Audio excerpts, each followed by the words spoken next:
Hey y'all, it's your girl. Let's talk while I do my pixie. Okay, this is after I done washed my hair. So after I wash it, I usually will put conditioner in it, but today I'm using this Nairobi essential botanical oil. It's for my hair and scalp, and it was $9.99. Okay, from Beauty Plus though. I love Nairobi. I love the way they make my hair feel. Part of me want to walk. I don't know if this is too much. Part of me want to walk y'all through step by step what I be doing, but then again, part of me want to like update y'all about my life, and what's been going on with your girl. It's been a minute since I last posted a video, but today I'm on my zone. Okay, so let's see, what's one thing that we can talk about? So almost everybody that I kind of talk to, have conversations with, like my homegirls and shit, know about my celibacy journey. And I'm 5 months in. Make some noise, y'all. What the fuck? I'm 5 months in, and we're gonna talk about that. We're gonna talk about that. So for me, practicing celibacy just allows me to, celibacy, abstinence, whatever you want to call it, it just allows me to harvest my own energy versus giving it away. Like, harvest my own energy and practice self-control. You need a lot of moose if you want to get your pixie pixelated. And I'm gonna show y'all my mousse that I'm using. This is also my favorite. I don't know why I'm putting it in like this, but stick with me. We're going places, okay? Yeah, like I just been in the space of keeping my own energy and not being just so careless with it, because I believe there's nothing casual about sex when you really think about it. This is the mousse that I be using. This is that girl, okay? This is my favorite, my absolute favorite. Hold on, because I don't like the way that this light is interfering. This ain't no better, but this cool. But yeah, so ever since I like really got the gist of, and it's stuff that I've already known, like it's stuff that I've always been aware of. I don't know how, like very little research or like things have, contributed to this awareness, but also like fasting and being able to be obedient to God, okay? Because I always say I want what God wants for me, and I know she wants the best for me, okay? I know she wants the best for me. But also another thing for me with celibacy is I have been in the space of decentering men, in the sense of, I would always say I'm a hopeful romantic. Like, I stopped saying hopeless romantic. Like, I would always say that I'm a hopeful romantic because I do believe in love and all those things, but I also believe in intentional companionship. Or, like, I just believe in, I don't know, using what I have combined with somebody else to have more. Like, and again, that's what sex is, considering the fact that sex is to procreate. We literally create people through sex. So that's another thing.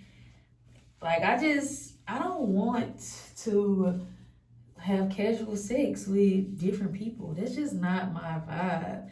And also, I reflect a lot, like on different phases and stages of my life.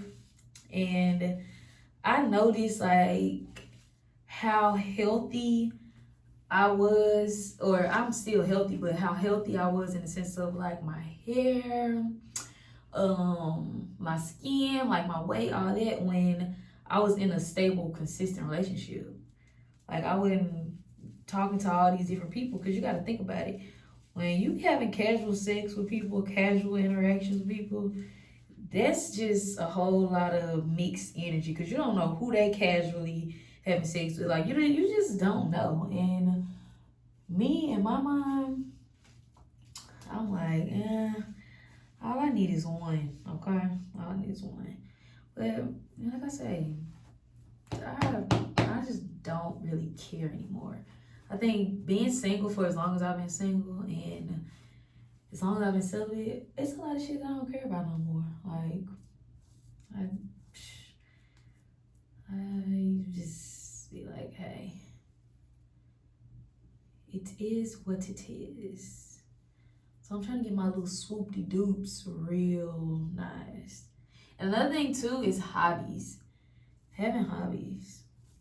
That has contributed tremendously to my celibacy journey. Like I like kicking it with my homegirls.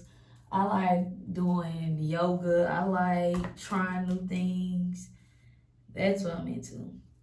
Not no Negroes. I don't know why I just said that. It sounded so weird coming out of my mouth. And don't get me wrong, I absolutely love black men. I love me more, okay? And I had to accept also that I am an extremely, extremely sexual person. Like, extremely. And I can't be careless with that energy. I can't just be giving it to anybody. Not that I have, but I mean, not that I have before this, but still, it's just like, rather not, you know? And that has made me feel really powerful by keeping this energy to myself. Cause that's the key, baby. It's the portal. And to get in this portal, baby, to get in this portal, you got to be doing your big one. I also, when I talk about decentering men, I also decentered the desire for any type of validation. Like, you know, I don't care to be understood. I don't care to be, like, I just don't care for none of that no more. I realized how much it was depleting me, again, of my energy. Wanting to be seen, wanting to be validated, wanting to be recognized. Like, I don't even be needing all that. You already the one. As long as you know you're the one, baby, that's all that matters. And that's where I've been at with it. I shied away from a lot of things, like interacting with people and all that, because I just felt so seen. Like, it was imposter syndrome. I felt so seen, and I was kind of felt a little guilt from that. And I don't know, it's a lot. But I'm just grateful to navigate through these phases and stages of my life. Truly, I'm so grateful for it. So grateful. One of my homegirls, we were on the phone the other night, and she was just telling me, oh my God, it felt so good. The things that she was saying to me, and it was things that I already knew, but just to have that type of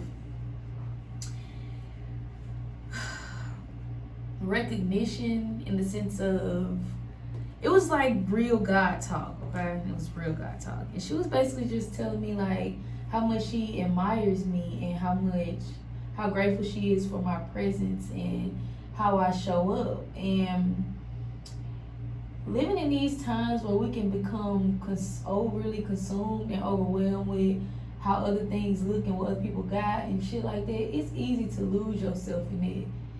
And one thing about me, baby, I always showed up as me. It's nobody in this world I want to look like. It's nobody in this world I want to be like. I don't want nothing that nobody else got. Like, I just don't. Because I don't know what they had to do to get that. And just to have this light, like to have this is the feeling that I have now, living in integrity, like having some type of moral compass during these weird ass times is a blessing. So I spent time like actually tapping into that and sitting in that. So I just feel like it's my due diligence to show up in the world and share that with the world, because you know a lot of us try to make it seem like shit be all good. Shit ain't been all good with me, for real. Like I had to start from zero, and I don't regret it. Like I'm not ashamed of it or any of that. Like it shit done just turned me into a beast. Like I know a lot of people that can't do this shit, and not to compare, but I embraced the lows. I had to embrace the lows, cause them lows, baby, they helped me out in more ways than I feel like they hurt me. Like there's nothing that I've been through that feels like a setback, or that I regret or am ashamed of. Nothing at all. I done been through some shit, and that done again contributed to who I am and who I'm meant to be in this world. So for that, I am grateful. I done had to, baby, when I say stay down, stay down. So now I'm just embracing the ups, because I just feel God wants beautiful things for me. I want beautiful things for myself, my children, my child now, and my children to come. So by all means, for me to be able to go through the shit that I done been through and to turn that into something more beautiful is the name of my game. Adapt and adjust. I am literally the alchemist. This baby, woo! I know a lot of people that would have been folded, baby, would have been folded. Yeah, that's the beauty in this. Like, you don't let that shit break you, you let it make you until you're the best version of yourself. And right now, or I don't say like for the past couple months, I have been in that void, like the in-between phase and stage, not knowing what's going on. Like I can genuinely sit here and say, I have no idea what my next step is. I have no idea what, I don't know. I just be feeling like confused sometimes, most times. And with that, I just say, it strengthens my faith in God. Like it strengthens my faith in me. It strengthens my faith in my dreams, knowing that everything works out exactly as it should, and not to let it be not let it be so much pressure on me.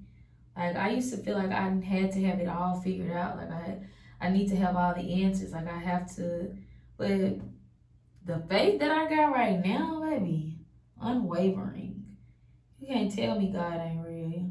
Not even that. It ain't nothing that you can tell me to deter me from this faith that I got.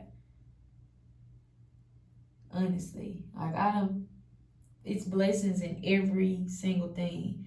Things that my old self would consider a setback or like a loss or some shit, man, I don't look at it like that no more. I feel like I wish I had a smaller comb. I'm trying to get it right, have my little swoop-de-doops cute. So when this dries, it can look like something. Oh, I'm gonna tell y'all my little experience with Delta the other day when I came to Dallas. Maybe this felt like the ultimate test of how are you gonna respond. Like when you realize that your response dictates the outcome of things. That's how this was. I don't want my teeth to come out because it been coming out. So I'm gonna put one right here. Ooh, she's coming up. Stay down, boo. I'll put one right here. Ooh, not like on my face though. Put it on my ears. We're gonna put one right here. Hold on. Y'all, so my flight from Memphis was delayed. meaning that my connecting flight was a misconnecting flight because I wasn't making it. Like when mid-air, mid-flight, they changed my flight to the next day, and I'm like, hold on, wait a minute. I was disappointed because I could have made that goddamn flight, but I didn't. So I get to Atlanta. I'm just calm and cool and collected because I'm like, everything happens for a reason. Like, if I was supposed to be on that flight, I wouldn't be on that flight. So I wasn't even tripping. So then, this is so funny. I'll go up to the counter. They book my hotel room. I'm like, okay, cool. Leave the airport. Get to the hotel. They sold out of the rooms. No more rooms. So I'm like, another test. I go back to the airport because I'm like, okay, my flight is in the morning. So I'll just stay at the airport until my flight. Y'all, oh my God. It was truly humbling experience. Truly, truly. I did not go to sleep. I think I probably like took a little nap during the like once it became light, but it was nobody in the airport. I got footage too. I wish I can connect it. I mean, like add that in here. I'm gonna try. But it was like nobody in the airport. So I'm like, oh my God. But even before I realized that it was nobody in the airport, I was like, you know, when you first go in the airport, I was in there because TSA wasn't open yet. So I was just sitting right there for a minute. And before I sat down, it took everything in me not to bust out laughing. Like, I literally was about to bust out laughing. But I didn't want people to think that I was crazy. Be like, what the fuck wrong with her? Because all I could think in my head was, God, really, baby? Really? That's what I was thinking at first. I'm like, God, this is just, some stuff you just have to laugh at because it just makes me think, if I was mad, what would that do? Like, that wouldn't solve anything. That wouldn't help nothing, me being mad. So I was just like, okay, whatever. And I ended up like going through TSA. I sat it. They changed my gate at some point, and I just sat right there and I opened my my journal to when I was doing my Daniel fast. Day 1 of the fast was wholeness. So I just closed my eyes and I was like, God, speak to me. Let me know what I need to hear. And what I landed on was day 1 of my Daniel fast, and it was a prayer for wholeness and understanding that we are never, I think this is enough. Understanding that we are never separated from God. Like, no matter what things look like, this is how I had to shift it for the situation that I was experiencing. I was just like, no matter what I'm going through, like even if I'm alone right now, like I'm by myself, I know I'm okay. You know, I know I'm safe. So it's okay. Like everything working out exactly as it should. So I read my verse and I just kept patiently waiting. And from that experience, I learned that I never miss what's for me. I wasn't supposed to be on that flight. I don't know, it's just a lot of things that I realized during that time. I wasn't mad. I was a little tired. I ain't gonna lie, I was a little tired and aggravated because I was sleepy. But in terms of like being mad and shit, I wasn't mad at all. But I did have to hit the other tub like, hey, run them points back, boo. I want my points. Run them up. Cause y'all knew that we weren't gonna make our connecting flights. I wasn't the only person. It was so many people that missed their connecting flight. I may be overdoing it with all these flaps, but I want it as flat as possible. Okay. Then I'll put like one more on top. This is so funny because I'm definitely overdoing it. Ugh.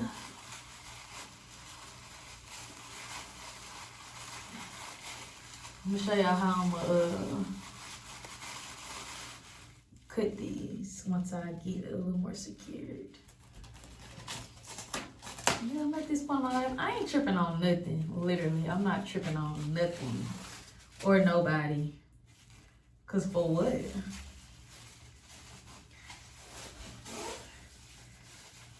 Why would I do that? I ain't got no reason to trip. I got air in my lungs. Baby, sight to see and love to give. Life's great.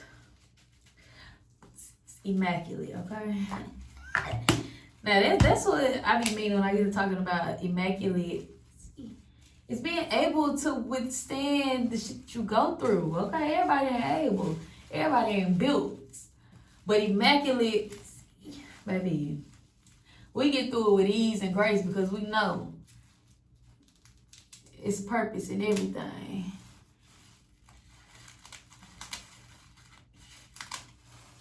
Woo. Dang, I meant to show y'all how the back looked before I took all that off. I still can. Let's see. Move this a little. Secure the mold, okay? Even if this stick up a little, that's okay. I can like just flatten it down. But my hair is growing out so much from when I relaxed it. So, you know, she adjusting to the hair that's growing in and the hair that's growing out, okay? Yeah, y'all, that was me doing my little pixie mode and having a little candid convo with you all. Is there anything else I want to say? Green on the nails, baby. Money March.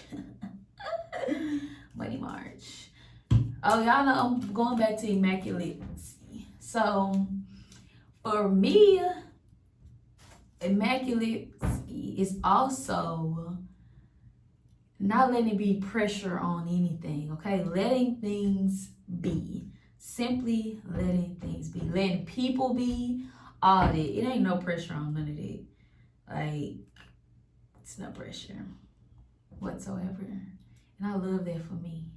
I love that for everybody else out there to feel the same way. Don't let it be no pressure on nothing. Because if it comes from God, it's certain. It's clear.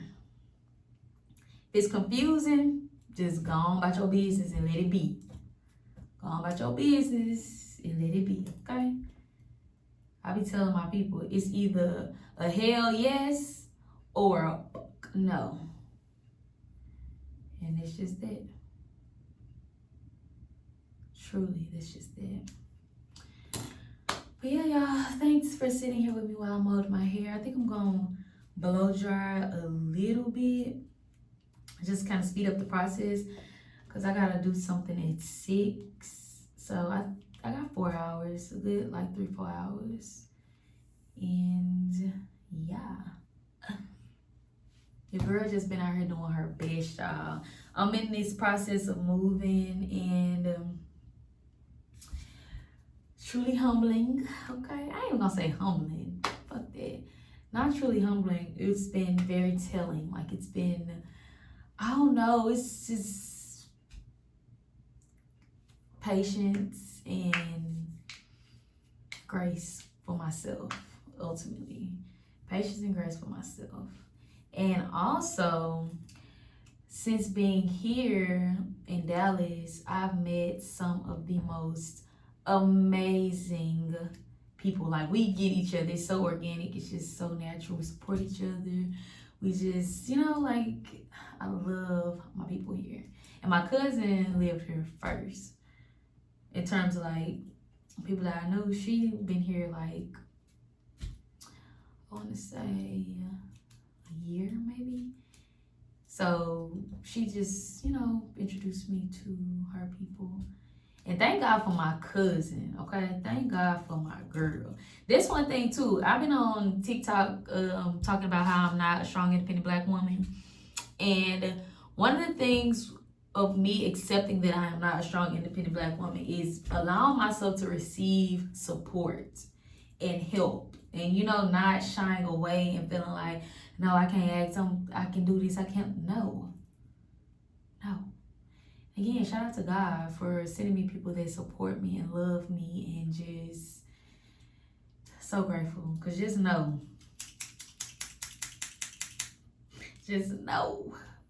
the people that want for me, baby, are in 2023. Okay?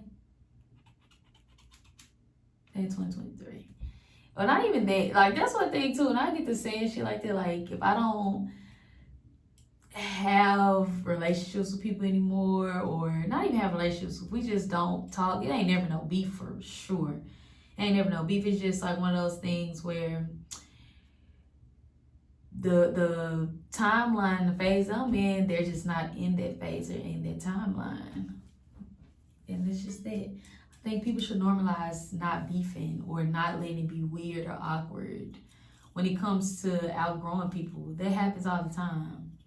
It's life. We all change. We all have different perspectives, different experiences.